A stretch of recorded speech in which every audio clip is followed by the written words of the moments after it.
galerinha! Aqui é a Sabrina, sua audiobooker preferida. Gostaria de apoiar o canal? Chave Pix na descrição. Obrigada pela ajuda! Dito isso, vem ouvir comigo! A escola. Quando consideramos a extinção em massa provocada pelo impacto de um meteoro, disse Richard Levin, devemos fazer várias perguntas. Em primeiro lugar, existe no nosso planeta alguma cratera resultante da queda de um meteoro com mais de 30 km de diâmetro, o menor tamanho necessário para provocar uma extinção de âmbito mundial? Acontece que existem uma dúzia de crateras desse tamanho no mundo todo, 5 das quais coincidem com períodos da extinção conhecidos. Kelly Curtis bocejou no escuro da sua classe da 7ª série do 1º grau. Sentada à mesa com o queixo apoiado nas mãos cruzadas, ela se esforçava para não dormir. Já conhecia toda aquela matéria. A televisão na frente da classe mostrava a vista aérea de um vasto milharal com os contornos curvos levemente visíveis. Ela sabia que era a cratera de Manson. No escuro, a voz gravada do Dr. Levin dizia: "Esta é a cratera de Manson, Iowa, datada de 65 milhões de anos, exatamente quando os dinossauros foram extintos. Mas teria sido o meteoro responsável pela extinção? Não, pensou Kelly bocejando. Provavelmente a península de Yucatán. Manson era pequeno demais. Hoje pensamos que esta cratera é demasiado pequena", disse o Dr. Levin. "Acreditamos que seja demasiado pequena numa ordem de magnitude. E a candidata atual é a cratera perto de Mérida, na península de Yucatán. Parece difícil imaginar, mas o impacto esvaziou todo o Golfo do México, provocando ondas de 610 metros que se lançaram sobre a Terra. Deve ter sido um espetáculo incrível. Porém, há divergências a respeito desta cratera também, especialmente no que diz respeito ao significado da estrutura em forma de poço natural e as diferenças nos índices de mortandade do fitoplâncton nos depósitos dos oceanos. Pode parecer complicado, mas não se preocupem com isso agora. Falaremos a respeito com maiores detalhes na próxima aula. Assim, por hoje é tudo." As luzes se acenderam. A professora Sra. Menzies desligou o computador que estava transmitindo a aula. "Muito bem", disse ela. "Ainda bem que o Dr. Levin nos mandou esta gravação. Ele me disse que talvez não voltasse em tempo para a aula de hoje, mas certamente estará conosco na próxima semana, depois dos feriados. Kelly, você e Arby trabalham com o Dr. Levin. Foi isso que ele disse?" Kelly olhou para Arby, que estava recostado na cadeira, e franziu a testa. "Sim, Sra. Menzies", afirmou Kelly. "Ótimo, muito bem. O dever para os feriados será todo o capítulo 7, Gemidos Gerais, incluindo todos os exercícios no fim da primeira e da segunda parte. Não deixem de trazer a lição completa quando voltarem às aulas. Aproveitem bem os feriados. Nós nos veremos novamente aqui dentro de uma semana." A campainha soou. A turma se levantou arrastando as cadeiras na sala de repente barulhenta. Arby se aproximou de Kelly e olhou para ela tristemente. Arby era quase uma cabeça mais baixo do que Kelly, o menor da classe e também o mais novo. Kelly tinha 13 anos como os outros alunos da 7ª série, mas Arby só tinha 11. Era tão inteligente que já havia saltado 2 séries. E diziam que ia saltar mais uma. Arby era um gênio, especialmente com computadores.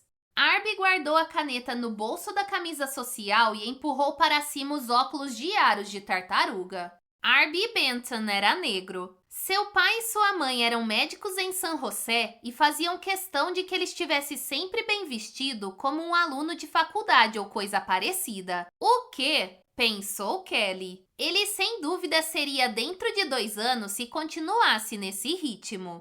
Kelly sempre se sentia mal vestida e desajeitada ao lado de Arby. Ela usava as roupas da irmã mais velha compradas na Kmart pela mãe há milhões de anos. Tinha até de usar os velhos Reeboks de Emily, tão velhos e encardidos que nunca pareciam limpos, nem quando saíam da máquina de lavar. Sua mãe quase nunca estava em casa. Kelly olhou com inveja para a calça de Arby impecavelmente passada, os tênis brilhantes e suspirou.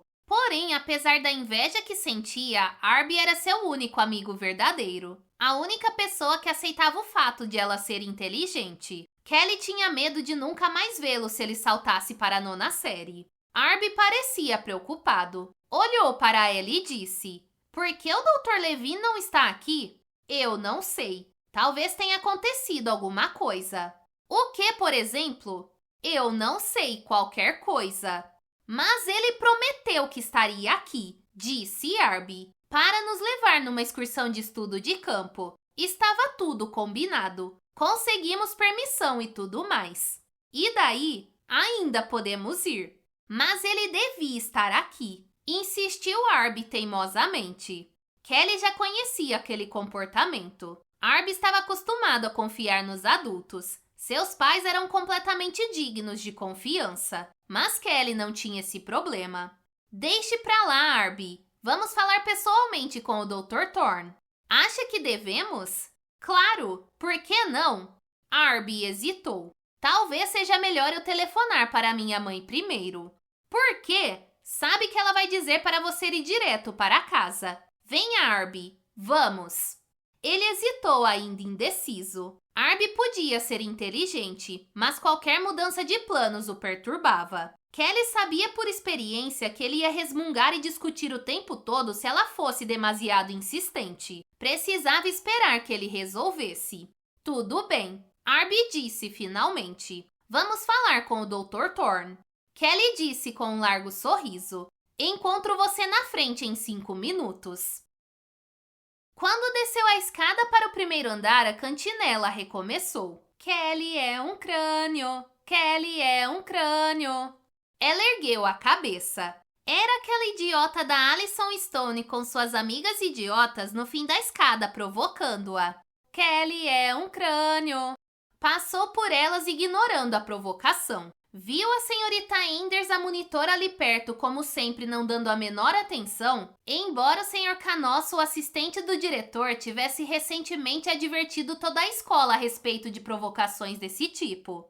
Atrás delas, meninas continuaram. "Kelly é um crânio, ela é a rainha da tela e vai ficar verde." Todas se torciam de rir. Viu Arby à sua espera ao lado da porta com um maço de cabos cinzentos na mão. Kelly se apressou. Quando chegou perto dele, Arby disse: "Esqueça. Elas são umas cretinas idiotas." "Certo. Eu não me importo mesmo." "Eu sei. Esqueça." Atrás deles, as meninas riam. "Kelly e Arby vão a uma festa dar um banho de matemática." Saíram para a luz do sol e as vozes foram abafadas pela confusão da saída da escola. Os ônibus amarelos esperavam no estacionamento. Crianças desciam a escada e corriam para os carros dos pais estacionados em volta da quadra. Era grande a atividade. Arby se desviou de um frisbee que passou por cima de sua cabeça e olhou para a rua. Lá está ele outra vez. "Não olhe," disse Kelly. "Não estou olhando." "Lembre-se do que o Dr. Levin disse." "Nossa, Kel, eu me lembro, está bem?" No outro lado da rua estava parado um Tauro cinzento que há 2 meses Kelly e Arby viam uma vez ou outra. O motorista que fingia ler um jornal era o mesmo homem de barbicha rala. Esse homem estava seguindo o Dr. Levin desde que ele começara a dar aulas na escola de Woodside. Kelly achava que fora especialmente por isso que ele tinha pedido a ela e Arby que fossem seus assistentes. Levin havia dito que eles iam ajudá-lo a carregar equipamento, tirar xerox dos deveres de classe, recolher os trabalhos de casa e outras tarefas de rotina. Para eles era uma grande honra trabalhar para o Dr. Levin. Ou, de qualquer modo, seria interessante trabalhar para um cientista profissional, e por isso aceitaram. Mas acontece que não tinham nada para fazer na classe. O Dr. Levin fazia tudo. Em vez do trabalho combinado, ele os encarregava de pequenas tarefas fora da classe e recomendou que ficassem longe do homem de barba no carro. E isso não era difícil. O homem nem olhava para eles porque eram crianças. O Dr. Levin explicou que o homem de barba o estava seguindo por causa de alguma coisa relacionada à sua prisão, mas Kelly não acreditou. Sua mãe fora detida 2 vezes por dirigir embriagada e nunca fora seguida. Kelly não sabia por que o homem seguia o Dr. Levine, mas era evidente que o cientista estava fazendo alguma pesquisa e não queria que ninguém soubesse. De uma coisa Kelly sabia: o Dr. Levine não se importava muito com a classe. Geralmente dava aula de improviso. Outras vezes chegava até a porta da escola, entregava um disquete com a aula e ia embora. Eles não sabiam para onde ele ia nesses dias. As tarefas das quais o Dr. Levine os encarregava eram também misteriosas. Uma vez eles foram a Stanford para apanhar com o professor 5 pequenos quadrados de plástico. O plástico era leve, um pouco esponjoso. Outra vez foram ao centro da cidade a uma loja de artigos eletrônicos para apanhar um objeto triangular que o vendedor da loja entregou nervosamente como se fosse uma coisa ilegal. Outra vez ainda foram apanhar um tubo de metal que parecia conter charutos. Curiosos, eles o abriram e ficaram preocupados quando encontraram 4 ampolas de plástico fechadas com um líquido cor de palha.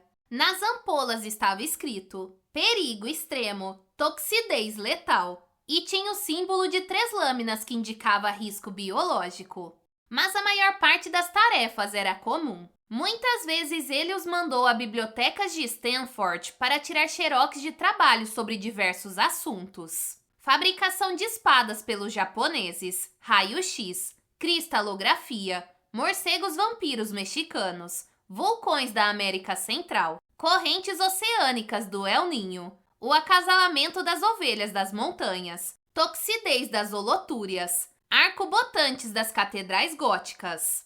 O Dr. Levine jamais explicava por que estava interessado nesses assuntos. Geralmente ele os mandava de volta dia após dia à procura de mais material. E então, de repente, ele desistia do assunto e nunca mais falava nele. E os 2 assistentes passavam para outras tarefas.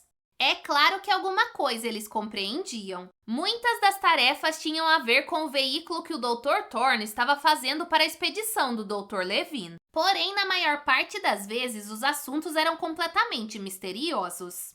Ocasionalmente, Kelly imaginava o que o homem de barba pensava de tudo isso. Se ele sabia de alguma coisa que eles não sabiam. Mas, na verdade, o homem de barba parecia um pouco preguiçoso. Aparentemente, jamais descobriu que Kelly e Arby estavam trabalhando para o Dr. Levine. Nesse momento, ele olhava para a porta da escola, ignorando-os completamente. Os 2 foram até o fim da rua e sentaram no banco para esperar o ônibus.